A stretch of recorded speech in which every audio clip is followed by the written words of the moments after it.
ಮೈಸೂರಿನಲ್ಲಿಯೇ ಪ್ರಥಮ ಮೈಸೂರಿನ ಮದರ್ಹುಡ್ ಹಾಸ್ಪಿಟಲ್ನಲ್ಲಿ ಗಂಭೀರವಾಗಿ ಅಸ್ವಸ್ಥಗೊಂಡಿದ್ದ ನವಜಾತ ಶಿಶುವಿನ ಜೀವವನ್ನ ಕೂಲಿಂಗ್ ಥೆರಪಿ ಉಳಿಸಿದೆ. ಮೈಸೂರಿನ ಮದರ್ಹುಡ್ ಆಸ್ಪತ್ರೆಯ ಡಾಕ್ಟರ್ ಸುಹೇಮ್ ಅಫ್ಸರ್ ಮತ್ತು ಡಾಕ್ಟರ್ ಚೇತನ್ ಬಿ ಅವರ ನೇತೃತ್ವದ ಸಲಹಾ ತಜ್ಞರು, ನವಜಾತ ಶಿಶು ತಜ್ಞರು ಮತ್ತು ಮಕ್ಕಳ ತಜ್ಞರ ತಂಡ ಐಸಿಯುನಲ್ಲಿದ್ದ ನವಜಾತ ಶಿಶುವಿಗೆ ಯಶಸ್ವಿಯಾಗಿ ಚಿಕಿತ್ಸೆ ಕೈಗೊಳ್ಳುವುದರೊಂದಿಗೆ ನೂತನ ಬದುಕಿನ ಭರವಸೆ ನೀಡಿದ್ದಾರೆ. ಹೆಚ್ಚಿನ ಆರೈಕೆಗಾಗಿ ವಿಜಯನಗರದ ಖಾಸಗಿ ಆಸ್ಪತ್ರೆಯಿಂದ ಈ ಶಿಶುವನ್ನ ಮೈಸೂರಿನ ಮದರ್ಹುಡ್ ಆಸ್ಪತ್ರೆಗೆ ಕರೆತರಲಾಗಿತ್ತು. ಮೇ 21, 2023ರಂದು ಬೆಳಿಗ್ಗೆ ಸಾಮಾನ್ಯ ಹೆರಿಗೆಯಲ್ಲಿ ಶ್ರೀಮತಿ ಚಂದ್ರ ಅವರು ಗಂಡು ಶಿಶುವೊಂದಕ್ಕೆ ಜನ್ಮ ನೀಡಿದ್ರು. ಈ ಶಿಶುವಿಗೆ ರಿಸಸಿಟೇಷನ್ ಮತ್ತೆ ಬದುಕಿಸುವ ಕ್ರಮ ಕೈಗೊಳ್ಳುವುದು ಚಿಕಿತ್ಸಾ ವಿಧಾನದ ಅಗತ್ಯವಿದ್ದು, ಹೆರಿಗೆ ಸಂದರ್ಭದಲ್ಲಿ ಕರುಳ ಬಳ್ಳಿ ಶಿಶುವಿನ ಕುತ್ತಿಗೆಗೆ ಸುತ್ತಿಕೊಂಡಿತ್ತು. ಇದರಿಂದ ಶಿಶುವಿಗೆ ತೀವ್ರವಾಗಿ ಉಸಿರು ಕಟ್ಟಿದಂತಾಗಿತ್ತು. ಈ ಕಾರಣ ಶಿಶುವಿಗೆ ರಿಸಸಿಟೇಷನ್ ಕ್ರಮದ ಅಗತ್ಯವಿತ್ತು. ಕುತ್ತಿಗೆಗೆ ಕರುಳ ಬಳ್ಳಿ ಸುತ್ತಿಕೊಂಡಾಗ ಶಿಶುವಿಗೆ ನೇಣು ಬಿಗಿದಂತಾಗಿರುತ್ತೆ. ಇದರಿಂದ ಮೆದುಳಿಗೆ ರಕ್ತ ಪೂರೈಸುವ ರಕ್ತನಾಳಗಳ ಮೇಲೆ ಒತ್ತಡ ಉಂಟಾಗುತ್ತೆ. ಇದರಿಂದ ಮೆದುಳಿನ ಆಮ್ಲಜನಕದ ಪೂರೈಕೆ ನಿಂತು ಹೋಗುತ್ತೆ. ಇಂತಹ ಸಂದರ್ಭದಲ್ಲಿ ತಕ್ಷಣ ವೈದ್ಯಕೀಯ ಕ್ರಮದ ಅಗತ್ಯವಿರುತ್ತೆ. ಶಿಶುವನ್ನ ಮೈಸೂರಿನ ಮದರ್ಹುಡ್ ಆಸ್ಪತ್ರೆಗೆ ಸೇರಿಸಲು ಶಿಫಾರಸು ಮಾಡಿದ ವಿಜಯನಗರದ ಆಸ್ಪತ್ರೆಯ ವೈದ್ಯರ ತಂಡ ಶಿಶುವಿಗೆ ಥೆರಪ್ಯೂಟಿಕ್ ಹೈಪೋಥೆರ್ಮಿಯಾ ಅಥವಾ ಕೂಲಿಂಗ್ ಥೆರಪಿ ಕೈಗೊಳ್ಳುವುದನ್ನು ಪರಿಗಣಿಸಿ ಮದರ್ಹುಡ್ ಆಸ್ಪತ್ರೆಯನ್ನ ಸಂಪರ್ಕಿಸಿತ್ತು. ಸಂಚಾರಿ ಎನ್ಐಸಿಯು ಮೂಲಕ ನವಜಾತ ಶಿಶು ತಜ್ಞರು ಮತ್ತು ದಾದಿಯರ ತಂಡವೊಂದು ವಿಜಯನಗರಕ್ಕೆ ಧಾವಿಸಿತ್ತು. ಮದರ್ಹುಡ್ ಆಸ್ಪತ್ರೆಯ ಈ ಸಂಚಾರಿ ಎನ್ಐಸಿಯು ಆಂಬ್ಯುಲೆನ್ಸ್ ಉನ್ನತ ತಂತ್ರಜ್ಞಾನದ ಮತ್ತು ಅತ್ಯಾಧುನಿಕ ಎನ್ಐಸಿಯು ಸೌಲಭ್ಯಗಳನ್ನು ಹೊಂದಿರುವ ವಾಹನವಾಗಿದ್ದು, ನವಜಾತ ಶಿಶುಗಳು ಅಥವಾ ಗಂಭೀರ ಅಸ್ವಸ್ಥತೆ ಹೊಂದಿರುವ ಶಿಶುಗಳನ್ನು ಸಾಗಿಸಲು ಬಳಸುವಂತಹ ವಾಹನವಾಗಿದೆ. ಒಟ್ಟಾರೆ 72 ಗಂಟೆಗಳ ಕಾಲ ಚಿಕಿತ್ಸೆ ನೀಡಲಾಗಿದ್ದು, ಶಿಶುವಿಗೆ ಉನ್ನತ ವೆಂಟಿಲೇಷನ್ ಮತ್ತು ಮಲ್ಟಿಪ್ಯಾರಾ ಮಾನಿಟರಿಂಗ್ ಒಳಗೊಂಡಂತೆ ಸಮಗ್ರ ನವಜಾತ ಶಿಶು ಆರೈಕೆಗೊಳ್ಳಲಾಯಿತು. 72 ಗಂಟೆಗಳ ನಂತರ ಶಿಶು ಹಂತ ಹಂತವಾಗಿ ಚೇತರಿಸಿಕೊಂಡಿದೆ. 8ನೇ ದಿನ ಆ ಮಗುವನ್ನು ಆಸ್ಪತ್ರೆಯಿಂದ ಡಿಸ್ಚಾರ್ಜ್ ಮಾಡಲಾಯಿತು. ಒಟ್ಟಾರೆ ಮದರ್ಹುಡ್ ಹಾಸ್ಪಿಟಲ್ಸ್ ನಿಗದಿತ ಅವಧಿಗೂ ಮುನ್ನ ಜನಿಸಿದ ಅತ್ಯಂತ ಸಂಕೀರ್ಣ ಸ್ಥಿತಿಯಲ್ಲಿರುವ ಮಕ್ಕಳನ್ನು ನಿಭಾಯಿಸುವಲ್ಲಿ ಭಾರತದಲ್ಲಿ ಶಿಫಾರಸು ಮಾಡಲಾಗುವ ಅತ್ಯುತ್ತಮ ಕೇಂದ್ರ ಎಂಬ ಹೆಗ್ಗಳಿಕೆಗೆ ಇದೀಗ ಪಾತ್ರವಾಗಿದೆ. ನಿರಂತರ ಸುದ್ದಿ ಸಮಾಚಾರಗಳಿಗಾಗಿ ನೋಡ್ತಾ ಇರಿ ಮೈಸೂರು ನ್ಯೂಸ್ 21. ಎಲ್ಲರಿಗೂ ನಮಸ್ಕಾರ. ನಾನು ಸಂದೀಪ್ ಅಂತ, ಮದರ್ಹುಡ್ ಹಾಸ್ಪಿಟಲ್ ಮೈಸೂರು ಸೆಂಟ್ರೇಟ್ ಮಾತಾಡ್ತೀನಿ. ಇವತ್ತು ಮದರ್ಹುಡ್ಡಿಂದ ಪತ್ರಿಕಾಗೋಷ್ಠಿಗೆ ಪ್ರೆಸ್ ಕಾನ್ಫರೆನ್ಸ್ ಬಂದಿರುವ ಎಲ್ಲ ಪತ್ರಿಕಾ ಮಾಧ್ಯಮ ಮಿತ್ರರಿಗೆ ನಾನು ವೆಲ್ಕಮ್ ಬಯಸ್ತೀನಿ. ಹಾಗೂ ಇವತ್ತು ಪತ್ರಿಕಾಗೋಷ್ಠಿಗೆ ಬಂದಿರುವ ನಮ್ಮ ಕನ್ಸಲ್ಟೆಂಟ್ ಆದ ಡಾಕ್ಟರ್ ಚೇತನ್ ರೈಟ್ ಸೈಡಲ್ಲಿ ಡಾಕ್ಟರ್ ಚೇತನ್ ಅವರು ನ್ಯೂಟ್ರಲಿಸ್ಟ್ ಆ್ಯಂಡ್ ಪೀಡಿಯಾಟ್ರಿಷಿಯನ್, ಜೊತೆಗೆ ಡಾಕ್ಟರ್ ಸುಹೇಮ್ ಅಫ್ಸರ್ ಅವರು ಸಹ ನ್ಯೂಟ್ರಲ್ ಆ್ಯಂಡ್ ಪೀಡಿಯಾಟ್ರಿಷಿಯನ್, ಮತ್ತು ನನ್ನ ಜೊತೆಗೆ ಇವತ್ತು ಬೇಬಿ ಅವ್ರ ಫಾದರ್ ಹರೀಶ್ ಸರ್ ಅವರು ನನ್ನ ಜೊತೆ ಕೂತಿದ್ದಾರೆ. ಇವತ್ತು ಈ ಇವತ್ತು ಪ್ರೆಸ್ ಕಾನ್ಫರೆನ್ಸ್ ಕರೆದಿದ್ದ ಉದ್ದೇಶ ಏನಂದರೆ, ಮೈಸೂರಲ್ಲೇ ಪ್ರಥಮ ಬಾರಿ ಕೂಲಿಂಗ್ ಥೆರಪಿ ಒಂದು ಟ್ರೀಟ್ಮೆಂಟ್ ಇದೆ. ಒಂದು ಕ್ರಿಟಿಕಲಿ ಆಗಿದ್ದ ಬೇಬಿ NICUಲಿ ನಮ್ಮ ಹಾಸ್ಪಿಟಲ್ಗೆ ಟ್ರೀಟ್ಮೆಂಟ್ ಕೊಟ್ಟು ಬೇಬಿ ಚೆನ್ನಾಗಿ ಡಿಸ್ಚಾರ್ಜ್ ಮಾಡಿದ್ದೀವಿ. ಅದು ಮೈಸೂರಲ್ಲೇ ಮೊದಲನೇ ಬಾರಿ. ಏನಕ್ಕೆ ಅಂದರೆ, ಆ ಬೇಬಿಗೆ ಟ್ರೀಟ್ಮೆಂಟ್ ಮಾಡಿದ್ದು ಸರ್ವೋ ಕಂಟ್ರೋಲ್ ಕೂಲಿಂಗ್ ಥೆರಪಿ ಅಂತಾರೆ. ಆ ಸರ್ವೋ ಕಂಟ್ರೋಲ್ ಕೂಲಿಂಗ್ ಥೆರಪಿ ಕ್ರಿಟಿಕೂಲ್ ಅನ್ನೋ ಇದರಲ್ಲಿ ಟ್ರೀಟ್ಮೆಂಟಲ್ಲಿ ಫಸ್ಟ್ ಟೈಮ್ ಇನ್ ಮೈಸೂರಲ್ಲಿ ಮಾಡಿದ್ದು.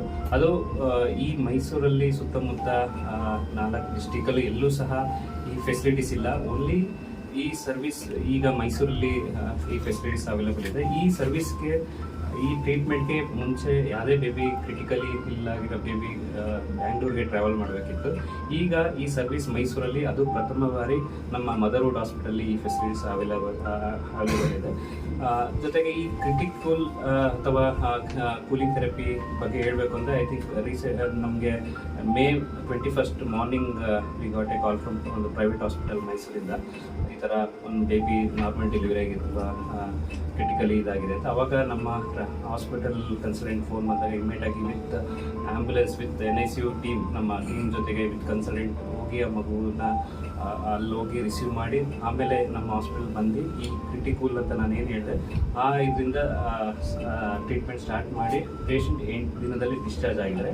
ಇದ್ರ ಬಗ್ಗೆ ಈ ಏನು ಕೂಲಿಂಗ್ ಥೆರಪಿ ಬಗ್ಗೆ ಈ ಕಂಪ್ಲೀಟ್ ಮಾಹಿತಿ, ಯಾಕೆಂದರೆ ಇದು ಪ್ರಥಮ ಬಾರಿ ಮೈಸೂರಿಲಾಗಿರೋದ್ರಿಂದ ಈ ಫೆಸಿಲಿಟೀಸ್ ಓನ್ಲಿ ಮದರ್ಹುಡ್ ಹಾಸ್ಪಿಟಲ್ ಇರೋದ್ರಿಂದ ಇವತ್ತು ನಿಮಗೆ ಕಂಪ್ಲೀಟ್ ಮಾಹಿತಿ ನಮ್ಮ ಇಬ್ಬರು ಕನ್ಸಲ್ಟೆಂಟ್ ಕೊಡ್ತಾರೆ. ಹಾಗೆ ಪೇಷಂಟ್ ಬೇಬಿ ಫಾದರು ಸಹ ನಮ್ಮ ಜೊತೆ ಇರೋದ್ರಿಂದ ಅವರು ನಿಮಗೆ ಅವ್ರ ಫೀಡ್ಬ್ಯಾಕ್ ಈ ಟ್ರೀಟ್ಮೆಂಟಲ್ಲಿ ಅವ್ರಿಗೆ ನಮ್ಮಲ್ಲಿ ಯಾವ ಥರ ಇದು ಮಾಡಿದ್ರೆ, ಯಾವ ಥರ ಟ್ರೀಟ್ಮೆಂಟ್ ಆಯಿತು, ಆಮೇಲೆ ಅವ್ರನ್ನೇ ನೀವು ಫೀಡ್ಬ್ಯಾಕ್ ಕೇಳ್ಬೋದು. ಜೊತೆಗೆ ಜಸ್ಟ್ ಮದರ್ಹುಡ್ ಬಗ್ಗೆ ಹೇಳಬೇಕು ಅಂದರೆ ನಮ್ಮ ಮದರ್ಹುಡ್ ಇಸ್ 30 ಬೆಡೆಡ್ ಹಾಸ್ಪಿಟಲ್ ಇದು. ಇಲ್ಲಿ ಕಂಪ್ಲೀಟ್ ಆಬ್ಸ್ಟ್ರಿಕ್ಸ್ ಆ್ಯಂಡ್ ಅಂದರೆ ಗೈನಕಾಲಜಿ ಮತ್ತು ನಿಯೋನಾಟಾಲಜಿ ಮತ್ತು ಪೀಡಿಯಾಟ್ರಿಕ್ ಸರ್ವಿಸ್ ಇದೆ. ಕಂಪ್ಲೀಟ್ ನಮ್ಮಲ್ಲಿ ಐರಿಸ್ ಪ್ರೆಗ್ನೆನ್ಸಿ, ಎಂಥ ಐರಿಸ್ ಪ್ರೆಗ್ನೆನ್ಸಿ ಇರೋರು ನಮ್ಮಲ್ಲಿ ಟ್ರೀಟ್ಮೆಂಟ್ ಇದು ಮಾಡ್ತೀವಿ. ಜೊತೆಗೆ ಎಂಥ ಐರಿಸ್ ಎನಿ ಕ್ರಿಟಿಕಲಿ ಇಲ್ಲಾಗಿರೋ newborn babies like 24 weeks preterm baby ಅಲ್ಲೇ ಡೆಲಿವರಿ ಆಗಿರಲಿ ನಾವು ನಮ್ಮ ಹಾಸ್ಪಿಟಲ್ಗೆ ಕರ್ಕೊಂಬಂದು, ಅಂದರೆ ಯಾರೇ ಬಂದ್ರೂ we have a facilities to service, ಅಂದರೆ ಆ ಫೆಸಿಲಿಟೀಸ್ ನಮ್ಮ ಯೂನಿಟಲ್ಲಿದೆ. ಆ್ಯಂಡ್ ಕಂಪ್ಲೀಟ್ ಅಂದರೆ ನಮ್ಮ hospital complete women and children hospital ಆಗಿರೋದ್ರಿಂದ ಈ ಹಾಸ್ಪಿಟಲ್ಲಿ ಕಂಪ್ಲೀಟ್ OBGಗೆ ಮತ್ತು ನಿಯೋಟಾಲಜಿಗೆ ಕಂಪ್ಲೀಟ್ ಫೆಸಿಲಿಟೀಸ್ ಇದೆ. ಈ ಇವತ್ತಿನ ಕರೆದಿದ್ದ ಪ್ರೆಸ್ ಕಾನ್ಫರೆನ್ಸ್ ಫಸ್ಟ್ ಇನ್ ಮೈಸೂರು ಕೂಲಿಂಗ್ ಥೆರಪಿ ಒಂದು ಬೇಬಿ ನಾವು ಸೇವೆ ಮಾಡಿದ ಬಗ್ಗೆ ಇವತ್ತು ನಿಮಗೆ ನಮ್ಮ ಡಾಕ್ಟರ್ ಸುಹೇಮ್ ಅಫ್ಸರ್ ಅವರು ಇದ್ರ ಬಗ್ಗೆ ನಿಮಗೆ ಮಾಹಿತಿ ಕೊಡ್ತಾರೆ. Over to doctor Suhem Afsar. Good morning ಎಲ್ಲರಿಗೂ. ಮುಖ್ಯವಾಗಿ on the dais mister Sandeep, our facility director, Dr. Chetan, my fellow consultant, co-consultant, and Mr. Harish, the father of the baby. And my friends from the press, I welcome you all for this press conference. We have gathered here to highlight a story, a success story, and a journey of a miraculous recovery of a baby. This is a clinical case of a baby who was referred to us from a private hospital in Vijayanagar in the month of May. After a difficult delivery to new parents with an absolutely normal pregnancy period in mother who had no significant health conditions. The baby did not cry after delivery, which was probably due to prolonged labor and acute strangulation secondary to umbilical cord encircling the neck of the baby during delivery.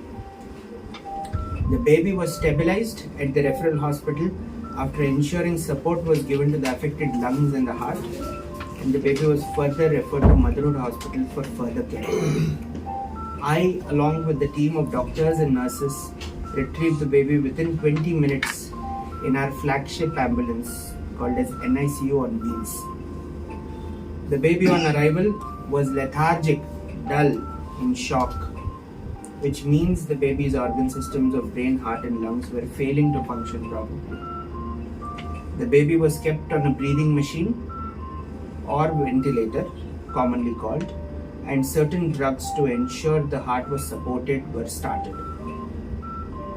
Invasive monitoring of cardiac condition was crucial in this baby, and provision was made to this by introduction of microlines into the baby via the belly button under ultrasound guidance, which reached the heart to monitor blood pressure and heart function.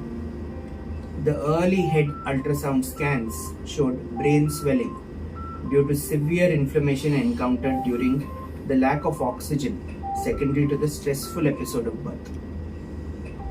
The baby was deemed suitable and was started then on this fantastic therapy, which is only available in Mysore in our center for such a condition called total body cooling therapy by a servo-controlled cooling machine, which you can see on my right.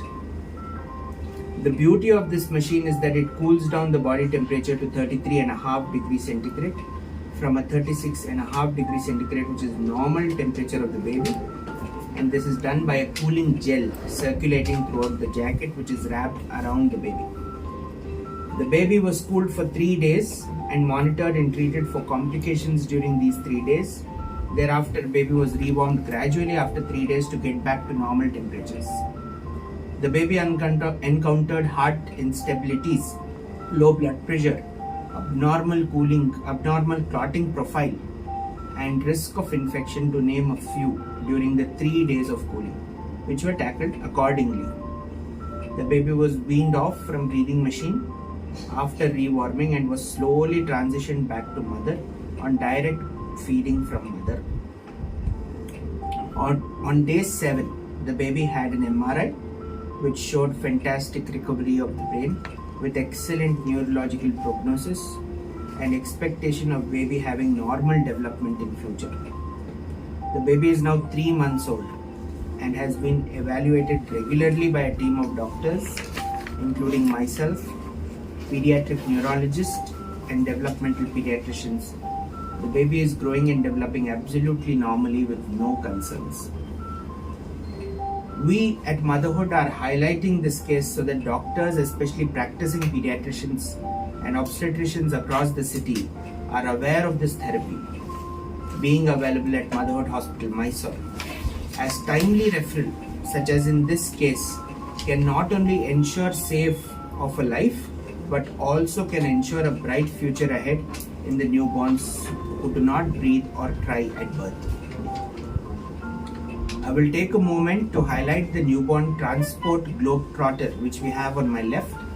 It is a specialized high-end care machine which transports babies in and across Mysore in a thermoneutral environment. ಮಕ್ಕಳು ಇದರಲ್ಲಿ ಒಳಗೆ ಈ incubator ಒಳಗೆ transfer ಆಗ್ತವೆ in and around Mysore to our center, and in this machine the babies can be monitored and measured. Their temperatures can be measured in real time, which are shown by green enhanced digits below the incubator. These all incubators have self oxygen supply which is connected to the ventilator which you can see, and the ventilator delivers breaths to these babies during the crucial time of transport. Transportation is a very important integral part of every baby's life who is sick, who needs tertiary newborn care. Transport is happening mostly in and around Mysore district in a non-organized manner, and we are the only center in Mysore who are doing organized neonatal transports, wherein we can transfer babies who are preterm and term babies in and around Mysore, and we can even transfer twins at a certain specific point of time. This is an end-to-end machine which is handled by a team of doctors during transport, which includes a neonatal consultant, a junior consultant pediatrician, and a team of nurses and housekeeping who help in transferring the baby safely throughout the period of transfer. I will now end what I have to say, and I will hand over the further course of events to Dr. Chetan, who is my fellow consultant, who will tell you more on the cooling therapy and its positive effects on the child. Thank you. Chetan Anta, neonatologist and pediatrician working at Motherhood Hospital, along with Dr. Swain. We work as a team together. So, this particular Mugu was born in a private hospital here, in a reputed hospital. They didn't have a cooling therapy. Cooling therapy ಅಂತ ಇರಲಿಲ್ಲ, ಮಗು ಹುಟ್ಟಿದ ತಕ್ಷಣ ಆಗ್ತಿಲ್ಲ. So ಆ ಟೈಮಲ್ಲಿ ಏನಂದರೆ this is the only therapy which actually prevents neurological damage, brain damage. So that's why they called as in the morning. Immediately we started within 5 minutes. We reached in 10 minutes and got back the baby. Totally about 20 to 30 minutes the baby was here, and we immediately started cooling therapy. That was already spoken by Dr. Swain. ನಾ ಹೇಳೋದೇನಂದ್ರೆ ಏನಾಗುತ್ತೆ, pregnant lady ಇರುವಾಗ baby will be inside the mother. It will be in a safe environment. ಬೇಬಿಗೆ blood supply, oxygen supply ಎಲ್ಲ through cord ಅಲ್ಲಿ ಆಗ್ತಾ ಇರ್ತಾವೆ. Placenta ಇಂದ card ಇಂದ ಥ್ರೂ ಕಾರ್ಡ್ ಮಗುಗೆ ರೀಚ್ ಆಗ್ತಾ ಇರುತ್ತೆ. Soon after the baby is born, baby is an independent entity. It's an independent person. It's a living this one. ಆ independent baby has to breathe on its own. ಚೆನ್ನಾಗಿ oxygen supply ಎಲ್ಲ ಆಗಬೇಕು ಅಂತ.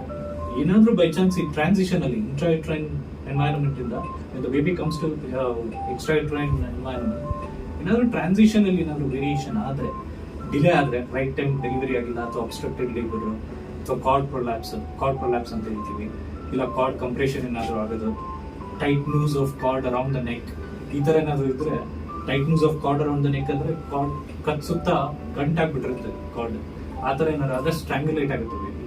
ಆ ಥರ ಇಲ್ಲಿ ಈ ಕೇಸಲ್ಲಿ ಅದೇ ಥರ ಆಗಿತ್ತು. ಆ ಥರ ಏನಾದರೂ ಆದರೆ ಏನಾಗುತ್ತೆ, ಬ್ಲಡ್ ಸಪ್ಲೈ ಬ್ರೈನ್ಗೆ ಕಟ್ ಆಫ್ ಆಗ್ಬಿಡುತ್ತೆ. It stops the blood supply, oxygen supply cut of ಆಯಿತು, ನ್ಯೂಟ್ರಿಷನ್ ಕಟ್ ಆಫ್ ಆಯಿತು. ಆ ಥರ ಆದಾಗ ಏನಾಗುತ್ತೆ, ಮಗು ಸುಸ್ತಾಗ್ಬಿಡುತ್ತೆ. ತುಂಬ ಹೊತ್ತಿದ್ರೆ ಮಗು ಹುಟ್ಟಿದ ತಕ್ಷಣ ಅಳಲ್ಲ. ಸೊ ಇದಕ್ಕೆ ಪೆರಿನೆಟಲ್ ಆಸ್ಫಿಕ್ಸಿಯಾ ಅಂತ ಕರಿತೀವಿ. ಬರ್ತ್ ಆಸ್ಫಿಕ್ಸಿಯಾ ಅಥವಾ ಪೆರಿನೆಟಲ್ ಆಸ್ಫಿಕ್ಸಿಯಾ ಅಂತ. This requires extensive ರೆಸಿಸ್ಟೇಷನ್.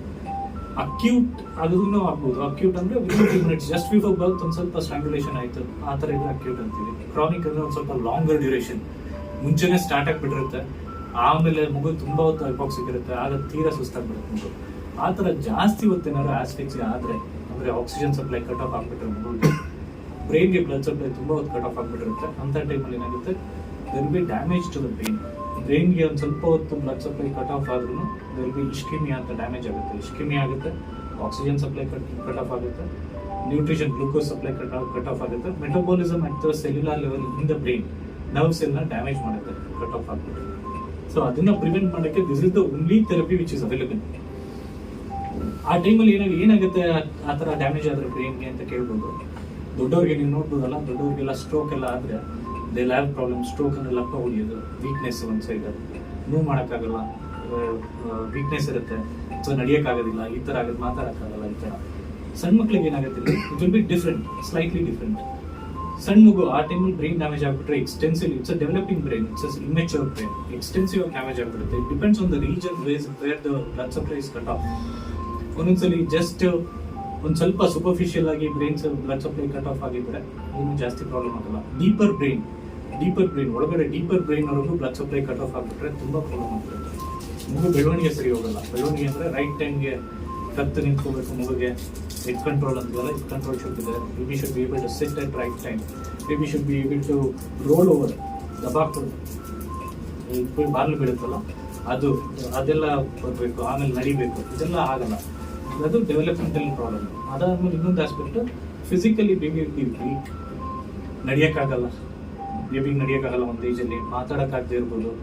ಆಮೇಲೆ ಬಿಹೇವಿಯರಲ್ ಪ್ರಾಬ್ಲಮ್ಸ್ ಇದೆಲ್ಲ ಆಗುತ್ತೆ. ಇದನ್ನ this is called cerebral policy ಅಂತ. ದಿಸ್ ಇಸ್ ಅ ಮೋಸ್ಟ್, ಯಾರು ಇಮ್ಯಾಜಿನ್ ಮಾಡ್ಕೊಳಂಗಿಲ್ಲ ಪೇರೆಂಟ್ಸ್. ಈ ತರ ಒಂದು ಮಗುನ ಇಟ್ಕೊಳಕ್ ಯಾರು ಇಷ್ಟ ಆಗಲ್ಲ. ಬೆಳಿತಾನೆ ಹುಡ್ತಾನೆ ಮಗುಗೆ ಬ್ಲಡ್ ಸಪ್ಲೈ ಇದಾಗ್ಬಿಟ್ಟಿದ್ರೆ, ಏನಾದ್ರು ಡ್ಯಾಮೇಜ್ ಆಗಿದೆ ಅನ್ನೋ ಬ್ರೈನ್ಗೆ ಅಂದ್ರೆ ಯಾರಿಗೂ ತುಂಬಾ ಪೇನ್ಫುಲ್ ಸಿಚುವೇಶನ್ ಯಾವುದೇ ಪೇರೆಂಟ್ಸ್ಗಳು. ಅದನ್ನ ಪ್ರಿವೆಂಟ್ ಮಾಡಕ್ಕೆ ಒಂದೇ ಒಂದು ಟ್ರೀಟ್ಮೆಂಟ್ ಇರೋದು ಈ cooling therapy. This is the only treatment which is available world wide and approved world wide. So ಅದರಲ್ಲಿ ಎರಡು ತರ ಇದೆ ಆಕ್ಚುಲಿ. ಅಂದ್ರೆ ಪ್ಯಾಸಿವ್ ಕೂಲಿಂಗ್ ಅಂತ ಹೇಳ್ತೀವಿ, ಆಕ್ಟಿವ್ ಕ್ರಿಟಿಕಲ್ ಕೂಲಿಂಗ್, ಕ್ರಿಟಿಕಲ್ ಅಂತ ಮಷೀನ್, ಇದು ಸರ್ವೋ ಕಂಟ್ರೋಲ್ ಕೂಲಿಂಗ್ ಅಂತ. ಇನ್ನೊಂದು passive cooling with phase changing materials ಅಂತೆಲ್ಲ ಬರುತ್ತೆ. Best machine available is this one. ಅದ್ರ ಬಗ್ಗೆ ಈಗ ಒಂದ್ಸಲಿ ಒಂದು ಶಾರ್ಟ್ ವಿಡಿಯೋ ಪ್ಲೇ ಮಾಡಿ ತೋರಿಸ್ತೀವಿ ಯಾವ ತರ ವರ್ಕ್ ಆಗುತ್ತೆ ಅಂತ. System performs a self-test. This self-test will take a few minutes to assure the system's safety. When finished, a select mode screen appears.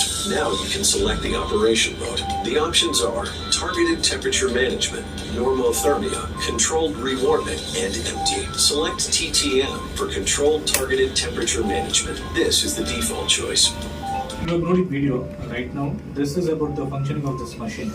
This is available only in Motherhood Hospital, myself. This is called critical machine, and you saw the functioning. Even what kind of babies are eligible for this one ಅಂತ ಕೇಳ್ಬೋದು ನೀವು. Actually any baby ಬರ್ತ್ ಆಸ್ಫಿಕ್ಸಿಯಾ ಹುಟ್ಟಿದ ತಕ್ಷಣ ಆಗ್ತಿಲ್ಲ, and the pH card pH ಅಂತ check ಮಾಡ್ತೀವಿ, are the pH at 1 hour of birth, within 1 hour of birth.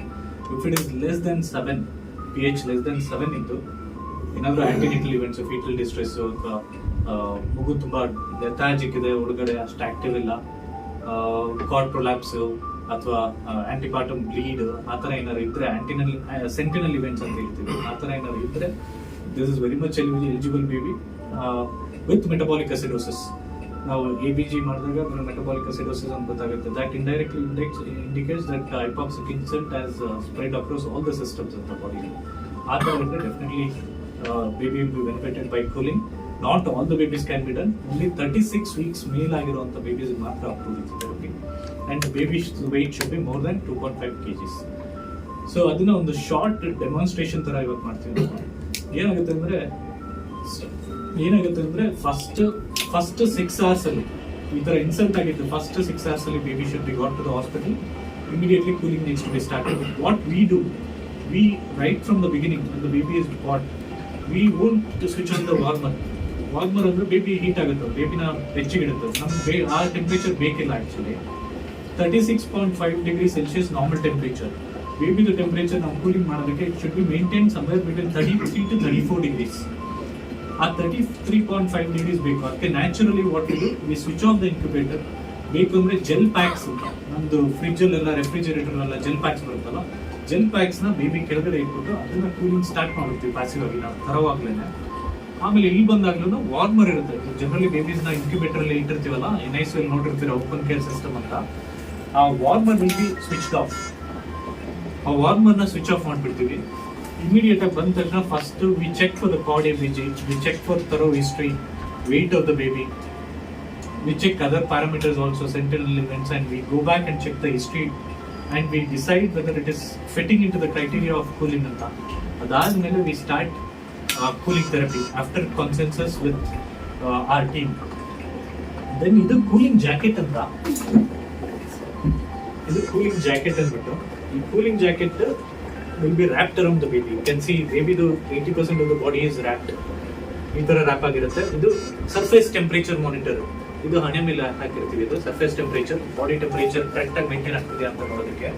ಇನ್ನೊಂದು core body temperature ಅಂತ ನೋಡ್ತೀವಿ. ಇದು ರೆಕ್ಟಲ್ ಪ್ರೋಬ್ ಅಂತ. ಇದನ್ನ 5 ಸೆಂಟಿಮೀಟರ್ಸ್ ಏನಲ್ ಕೆನಾಲ್ ಒಳಗಡೆ 5 ಸೆಂಟಿಮೀಟರ್ಸ್ ಇನ್ಸರ್ಟ್ ಮಾಡಿ ಇಲ್ಲಿಗೆ ನಾವು ಫಿಕ್ಸ್ ಮಾಡಿರ್ತೀವಿ. This will stay all the time. So 2 temperatures are monitored. One is surface body temperature monitor ಮಾಡ್ತಿರ್ತೀವಿ, and other thing is this core body temperature. Both should be maintained at 33.5 degrees. And the moment it is started, we start initiation of therapy. Induction ಅಂತ start ಮಾಡ್ತೀವಿ. Cooling start ಆಗುತ್ತೆ. 30 baby the body temperature by the time we get it might be around 35 or 36. Then temperature starts dropping to set temperature. Machine on ಮಾಡಿದ್ರೆ set temperature ಅಲ್ಲಿ set ಮಾಡಿರ್ತೀವಿ 33.5 ಅಂತ. Starts dropping within 1 hour will reach the target temperature. ನೀವು ನೋಡಿದ್ರಲ್ಲ TTM ಅಂತ ಇತ್ತಲ್ಲ, target temperature to be set. ಆ temperature 33.5 ಇರುತ್ತೆ ಯೂಶಲಿ. ಆ ಟೆಂಪರೇಚರ್ಗೆ within 1 hour it will drop.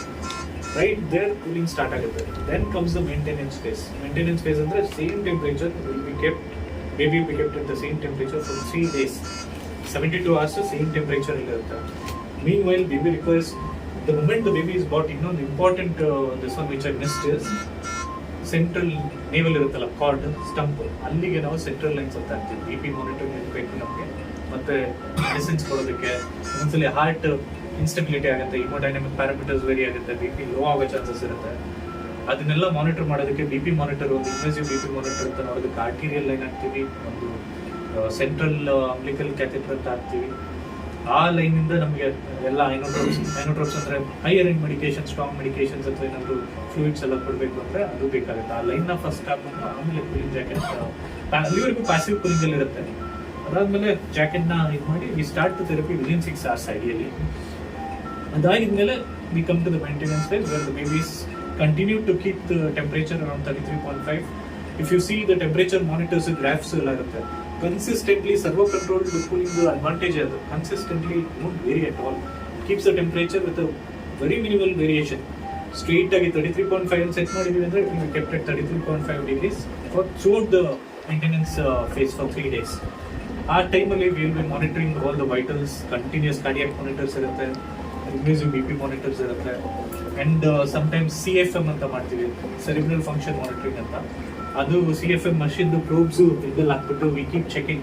ಏನಾಗುತ್ತೆ ಅಂದರೆ ಹೈಪಾಕ್ಸಿಕ್ ಇಂಜುರಿ ಬ್ರೈನ್ದು one of the indirect evidences convulsions, fits ಬರೋ ಚಾನ್ಸ್ ಇರುತ್ತೆ ಮಗುಗೆ. ಆ ಫಿಟ್ಸ್ ನಮಗೆ ಒಂದೊಂದ್ಸಲಿ ಗೊತ್ತಾಗಲ್ಲ. ಕೂಲಿಂಗ್ ಥೆರಪಿ ಮಾಡುವಾಗ ಇಟ್ಸ್ ಅ ಪೇನ್ಫುಲ್ ಕಂಡೀಷನ್ ಬೇಬಿಗೆ. ಯಾರು ಕೂಲಿಂಗ್ ನಮಗೆ ಟೆಂಪ್ರೇಚರ್ ಮೇಂಟೈನ್ ಆಗಿಲ್ಲ ಅನ್ನೋ 1 degree ಡ್ರಾಪ್ ಆದರೂ ಚಳಿ ಆಗುತ್ತಲ್ಲ, ಸೊ ಆ ಟೈಮಲ್ಲಿ ತುಂಬ ಶಿವರಿಂಗ್ ಇರುತ್ತೆ, ತುಂಬ ಬಾಡಿ ಪೇನ್ ಇರುತ್ತೆ, ಲೈನ್ಸ್ ಎಲ್ಲ ಇರುತ್ತೆ, ವೆಂಟಿಲೇಟರ್ ಇರುತ್ತೆ ಮಗು. ಆ ಥರ ಎಲ್ಲ ಇದ್ದಾಗ ಎಲ್ಲ ಪೇನ್ಫುಲ್ ಅದು ಸ್ವಲ್ಪ. ಅದಕ್ಕೆ ನಾವು ಸೆಡೇಷನ್ ಅಂತ ಕೊಡ್ತೀವಿ, ಕಂಟಿನ್ಯೂಸ್ ಸೆಡೇಷನ್. ಆ ಸೆಡೇಷನ್ ಕಂಟಿನ್ಯೂಸ್ ಹೋಗ್ತಾ ಇರುತ್ತೆ. ಆ ಟೈಮಲ್ಲಿ ಎಲ್ಲ monitors, cardiac monitors, BP monitors, oxygen levels ನೋಡೋದಕ್ಕೆ ಆಕ್ಸಿಜನ್ ಮಾನಿಟರ್ಸ್, ಮತ್ತೆ ಇನ್ನೊಂದು EBG, ಆವಾಗ ಕಾರ್ಡ್ EBGs ಎಲ್ಲ ಮಾಡ್ತಾ ಇರ್ತೀವಿ. And at the same time ನಾವು ಒಂದಷ್ಟು ರುಟೀನ್ ಬ್ಲಡ್ ಟೆಸ್ಟ್ ಬಂದ ತಕ್ಷಣ ಒಂದಷ್ಟು ಕೂಲಿಂಗ್ ಸ್ಟಾರ್ಟ್ ಮಾಡೋಕ್ಕೆ ಮುಂಚೆ ಒಂದಷ್ಟು ಬ್ಲಡ್ ಟೆಸ್ಟ್ ನೋಡ್ಕೋಬೇಕಾಗುತ್ತೆ, LFT ಮಾಡಬೇಕಾಗುತ್ತೆ, ಬ್ಲಡ್ ಕೌಂಟ್ಸ್ ನೋಡಬೇಕಾಗುತ್ತೆ, ಅದನ್ನೆಲ್ಲ ಮಾಡ್ಕೋತೀವಿ. ಕ್ಯಾಲ್ಸಿಯಂ ಲೆವೆಲ್ಸ್ ನೋಡಬೇಕಾಗುತ್ತೆ, ಅದನ್ನೆಲ್ಲ ನೋಡ್ಕೊತೀವಿ.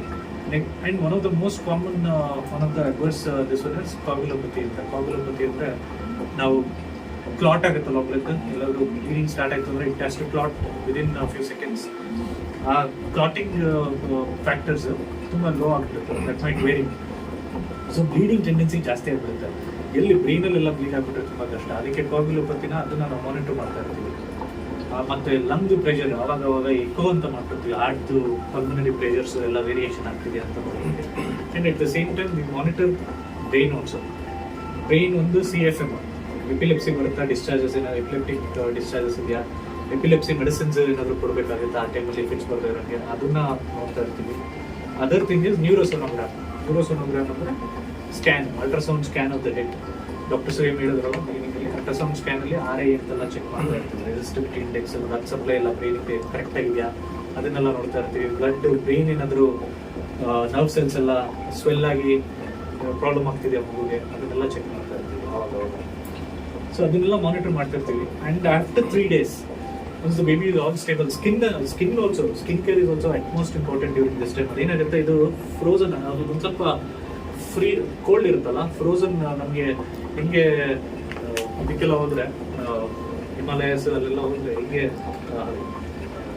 ಬೈಟ್ಸ್ ಆಗುತ್ತಲ್ಲ, ಕೋಲ್ಡ್ ಬೈಟ್ಸ್ ಅಂತ, ಆ ಥರ ಫ್ರಾಸ್ಟ್ ಬೈಟ್ಸ್ ಥರ ಆಗ್ಬಿಡುತ್ತೆ ಸ್ಕಿನ್ ಬೆನ್ನೆಲ್ಲ. ಕ್ಯಾಲ್ಸಿಯಂ ನೆಕ್ರೋಸಿಸ್ ಅಂತ ಆಗ್ಬಿಡುತ್ತೆ. ಅದೆಲ್ಲ ಆಗ್ಬಿಟ್ರೆ ಅದು ಇದು ಪ್ರಾಬ್ಲಮ್. ಕ್ಯಾಲ್ಸಿಯಂ ಎಲ್ಲ ವೇರಿಯೇಷನ್ ಆಗುತ್ತೆ, ಹಾರ್ಟ್ ರೇಟ್ ವೇರಿಯೇಷನ್ ಎಲ್ಲ ಆಗೋ ಚಾನ್ಸಸ್ ಇರುತ್ತೆ. ಅದನ್ನೆಲ್ಲ ಮಾನಿಟರ್ ಮಾಡ್ತಾ ಇರ್ತೀವಿ. ಆ್ಯಂಡ್ ಆಫ್ಟರ್ 3 days ರಿವಾರ್ಮಿಂಗ್ ಅಂತ ಮಾಡ್ತೀವಿ, step wise rewarming. First time cooling will be faster. This will be slower process. Over 6 to 8 hours slow ಆಗಿ 0.5 degrees 33.5 ಇಂದ 0.5 degrees per hour. 0.5 degrees ಮಾತ್ರ 1 hour ಜಾಸ್ತಿ ಆಗ್ತಾ ಬರುತ್ತೆ. ಹಂಗೆ ರಿವಾರ್ಮ್ ಮಾಡಿಕೊಂಡು we get the baby back to 36.5 degrees normal temperature. Cooling jacket is removed and the baby is kept under water. Then subsequent care will be the same. ಮತ್ತೆ ಅವಾಗೊಂದು ultrasound scan ಮಾಡ್ಕೊತೀವಿ. Ultrasound scan ಹೇಗಿದೆ, prognosis ಕೊಡಬೇಕು ನಾವು ಪೇರೆಂಟ್ಸ್ಗೆ, ಇದು benefit ಆಗಿದೆಯಾ ಇಲ್ವಾ ಮಗುಗೆ ಅಂತ. ಅದಕ್ಕೆ ಅಲ್ಟ್ರಾಸೌಂಡ್ ಬ್ರೈನ್ ನೋಡ್ತೀವಿ, ಎಪಿಲೆಪ್ಟಿಫಾರ್ಮ್ ಡಿಸ್ಚಾರ್ಜಸ್ ಅಂತ EEG ಒಂದು ಮಾಡ್ಕೊತೀವಿ.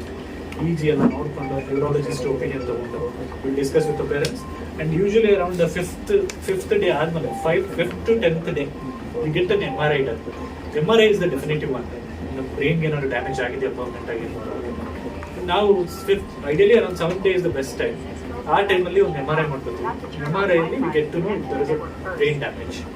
ಸಬ್ಸಿಕ್ವೆಂಟ್ಲಿ ಡಿಸ್ಚಾರ್ಜ್ ಮಾಡಿದ್ರೆ ಮಗು ಫೀಡಿಂಗ್ ಎಲ್ಲ ಚೆನ್ನಾಗಿ ಎಸ್ಟಾಬ್ಲಿಷ್ ಮಾಡಿ ಡಿಸ್ಚಾರ್ಜ್ ಆದಮೇಲೆ multiple therapies, multiple consultations are required. ಅಂದರೆ ಕಾಂಪ್ರಹೆನ್ಸಿವ್ ಟ್ರೀಟ್ಮೆಂಟ್ ಇಸ್ ರಿಕ್ವೈರ್ಡ್. ಒಂದು ನ್ಯೂರೋಲಾಜಿಸ್ಟ್ ಬೇಕಾಗುತ್ತೆ, ಡೆವಲಪ್ಮೆಂಟಲ್ ಥೆರಪಿಸ್ಟ್ ಬೇಕಾಗುತ್ತೆ ಮಗುಗೆ, physiotherapist job will be very important, and the pediatrician and the neonatologist who are consistently aವಾಗ ಟ್ರೀಟ್ಮೆಂಟ್ ಇಂದ right from birth ಇಂದ ನೋಡಿದವರು, continuous monitoring for the development and physical disabilities ಅಥವಾ tone variation ಇದನ್ನೆಲ್ಲ ನೋಡಿಕೊಂಡು will have to monitor. So this is about cooling care. Okay, thank you so much. Hi everyone, thanks for the honour ಮತ್ತು thanks for the press meet. So ಎಲ್ಲ ಮಾಧ್ಯಮಿತರು ಕನ್ನಡದ ಮಾಧ್ಯಮ ಆಗಿರೋದ್ರಿಂದ ಕನ್ನಡದಲ್ಲೇ ಮಾತಾಡೋಕ್ಕೆ ಇಷ್ಟಪಡ್ತೀನಿ. ಸೊ ಮೊದಲನಾಗೆ ಏನು ಅಂತಂದರೆ, ನಮ್ಮ ಪಾಪು ಸ್ವಲ್ಪ ಆಫ್ಟರ್ ಡೆಲಿವರಿ ಟೈಮಲ್ಲಿ ಏನಾಗಿತ್ತು ಅಂತಂದರೆ, ಆ ಕಾರ್ಡ್ ಸುತ್ತಿದ್ರಿಂದ ಪಾಪುಗೆ ಸ್ವಲ್ಪ ಉಸಿರಾಟಕ್ಕೆ ತೊಂದರೆ ಇತ್ತು. ಸೊ ಹಾಗಾಗಿ ಉಸಿರಾಟಕ್ಕೆ ತೊಂದರೆ ಇದ್ದಾಗೆ ಡಾಕ್ಟರ್ ಸುಹೇಮ್ ಮತ್ತು ಚೇತನ್ ಸರ್ ಹೇಳಿದಾಗೆ ಸ್ವಲ್ಪ ಬ್ಲಡ್ ಸಪ್ಲೈ ಎಲ್ಲ ಫಾರ್ ದ ಹಾರ್ಟ್ ಆಗಲಿ ಅಥವಾ ಬ್ರೈನ್ಗಾಗಲಿ ಸ್ವಲ್ಪ ಎಲ್ಲ ಕಮ್ಮಿ ಇತ್ತು. ಸೊ ಅವಾಗ ನಮಗೆ ಏನು ಅಂತ ಅಂದರೆ, baby is almost in complete danger ಕಂಡೀಷನಲ್ಲೇ ಇತ್ತು. ಸೊ ಆಗ ಏನು ಅಂತಂದರೆ ನಮಗೆ ಸಜೆಷನ್ ಸಿಕ್ಕಿದ್ದು ಮದರ್ಹುಡ್ಡಲ್ಲಿ ಒಂದು ಥೆರಪಿ ಇದೆ, ಅದು ಕೂಲಿಂಗ್ ಥೆರಪಿ ಅಂತ, ಸರ್ವೋ ಕಂಟ್ರೋಲ್ಡ್ ಕೂಲಿಂಗ್ ಥೆರಪಿ ಅಂತ.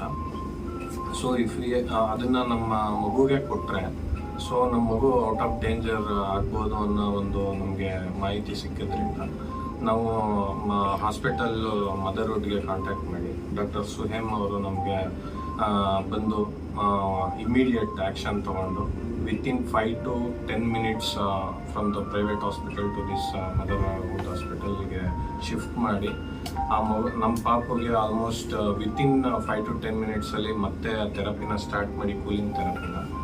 ಸೊ ಆ್ಯಕ್ಚುಲಿ ಏನು ಅಂತಂದರೆ ವಿತಿನ್ 24 hours ನಾವು ಏನು ಹೇಳೋಕ್ಕಾಗಲ್ಲ, 24 hours ಅಂತ ಇದ್ದಿದ್ದ ಕಂಡೀಷನ್ನ ಡೇ ಬೈ ಡೇ ಅನಾಲಿಸಿಸ್ ಅಂತಂದರೆ ಡೇ ಬೈ ಡೇ ಕನ್ಸಲ್ಟೇಷನ್ ಮಾಡಿ ನಮ್ಮ ಪಾಪು ಯಾವ ಥರ ರಿಯಾಕ್ಟ್ ಮಾಡ್ತಿದೆ, ಯಾವ ಥರ ಕಂಡೀಷನಲ್ಲಿ ಇತ್ತು, ಯಾವ ಥರ ಕಂಡೀಷನ್ಗೆ ಬರ್ತಿದೆ ಅನ್ನೋ ಒಂದು ಮಾಹಿತಿನ ಸುಹೇಮ್ ಸರ್ ಆಗಿರ್ಬೋದು, ಚೇತನ್ ಸರ್ ಆಗಿರ್ಬೋದು, ಮತ್ತು ಡಾಕ್ಟರ್ ಮೇಘ ಮತ್ತು ಅನುಷಾ, ಡಾಕ್ಟರ್ ಅನುಷಾ ಅಂತ, ಆ್ಯಂಡ್ ಸ್ಮಿತಾ ಆಲ್ಸೋ.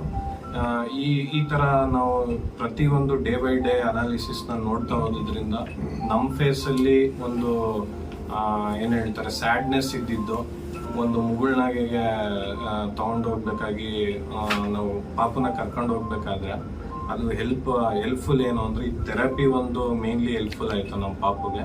ಮತ್ತು ಡಾಕ್ಟರ್ ಮತ್ತು ನರ್ಸ್ ಫೆಸಿಲಿಟೀಸ್ ಏನು NICU ನಮಗೆ ಮಾಡಿದ್ರು ಅದು ಭಾರಿ ನಮಗೆ ತುಂಬ ಇಷ್ಟ ಆಯಿತು. ಮತ್ತು ನಮ್ಮ ಪಾಪು ಅದನ್ನು ಬೇಗ ಒಂದು ಫೆಸಿಲಿಟಿನ ಗ್ರ್ಯಾಬ್ ಮಾಡಿ ಆ ಒಂದು ಡೇಂಜರಿಂದ ಔಟ್ ಆಫ್ ಡೇಂಜರ್ ಆಗಿ ನಾವೊಂದು ಖುಷಿಯಿಂದ ಮದರ್ಹುಡ್ ಇಂದ ಹೊರಗಡೆ ಹೋಗೋಕ್ಕೆ ನಮಗೆ ಸಾಧ್ಯತೆ ಆಯಿತು.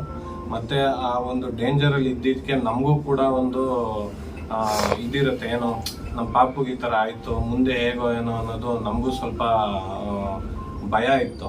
ಬಟ್ ಸ್ಟಿಲ್ ಅದು ಒಂದು ಸೊಲ್ಯೂಷನ್ ಏನಂತಂದರೆ ಆ್ಯಸ್ ಚೇತನ್ ಸರ್ ಹೇಳ್ದಾಗೆ ಒಂದು MRIನ ಲಾಸ್ಟಲ್ಲಿ ಮಾಡಿಸಿದ್ವಿ ನಾವು. MRIಯಲ್ಲಿ ಕಂಪ್ಲೀಟ್ಲಿ ಔಟ್ ಆಫ್ ಡೇಂಜರ್ ಅಂತ ಗೊತ್ತಾದ ಮೇಲೆ after 7 days from the Motherhood we have gone to our home with happy face. ಹಾಗಾಗಿ ನಾನು ಏನು ಹೇಳ್ತೀನಿ ಅಂದರೆ ಡಾಕ್ಟರ್ ಸುಹೇಮ್ ಸರ್ ಮತ್ತು ಚೇತನ್ ಸರ್ ಆಗಿರ್ಬೋದು ಮತ್ತು Sandeep sir visit to Motherhood, ಇವ್ರಿಗೆ ಆ್ಯಕ್ಚುಲಿ ಥ್ಯಾಂಕ್ಫುಲ್ ಆ್ಯಂಡ್ ಚಿರಋಣಿಯಾಗಿ ನಾವು ಯಾವತ್ತೂ ಇರ್ತೀವಿ. ಹಾಗಾಗಿ ಈ ಒಂದು ಮಾಹಿತಿ, ಈ ಒಂದು ಫೀಡ್ಬ್ಯಾಕ್ನ ಪ್ರತಿ ಒಂದು ಮಕ್ಕಳುಗಳು ಯಾರು ಡೇಂಜರಲ್ಲಿ ಇರ್ತಾರೆ ಈ ಥರ ಒಂದು ಸಿಚುವೇಶನಲ್ಲಿ ಈ ಒಂದು ಮದರ್ಹುಡ್ ಫೆಸಿಲಿಟಿಯಲ್ಲಿ ಈ ಕೂಲಿಂಗ್ ಥೆರಪಿ ಇದೆ. ಸೊ ಆ ಥರ ಏನಾದ್ರು ಒಂದು ಡೇಂಜರ್ ಇದ್ದರೆ ಇಮಿಡಿಯೇಟ್ ಯಾವುದೇ ಪೇರೆಂಟ್ಸ್ ಆಗಿರ್ಬೋದು ಯಾವುದೇ ಒಂದು ಗೊಂದಲ ಇಲ್ಲದೇನೆ, ತಮ್ಮ ಮೈಂಡಲ್ಲಿ ಯಾವುದೇ ಗೊಂದಲ ಇಲ್ಲದೇನೆ ಮದರ್ಹುಡ್ಗೆ ಬಂದು ಆ ಒಂದು ಥೆರಪಿನ ತಗೋಬೋದು ಅಂತ ಹೇಳ್ತೀನಿ. ಏನಕ್ಕೆ ಮದರ್ಹುಡ್ನೇ ನಾವು ಸ್ಟ್ರೆಸ್ಫುಲ್ ಆಗಿ ಹೇಳ್ತಿದ್ದೀವಿ ಅಂತಂದರೆ as every one told and as every one know, only the Motherhood hospital as a cooling therapy.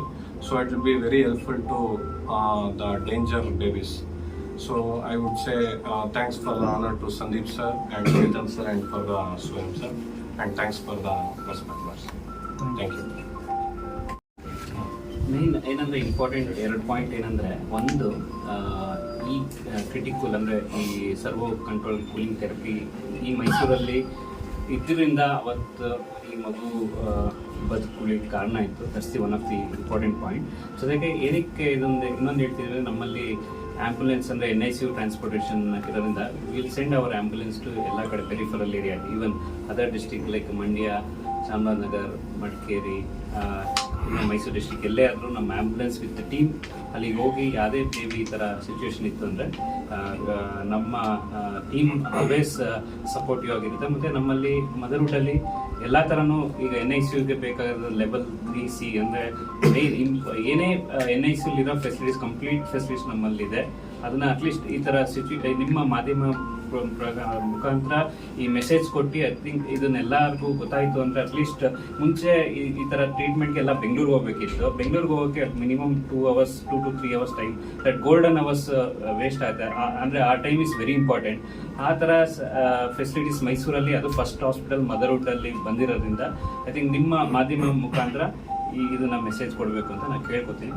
Thank you and I thank our both consultant doctor Swayam sir and doctor Chetan sir ಹಾಗೂ Harish sir ಅವರು ಬಂದು ಇದನ್ನು ನಿಮ್ಮ ಮುಂದೆ ಅವ್ರ feedback ಕೇಳಿದ್ದಕ್ಕೆ just thank you.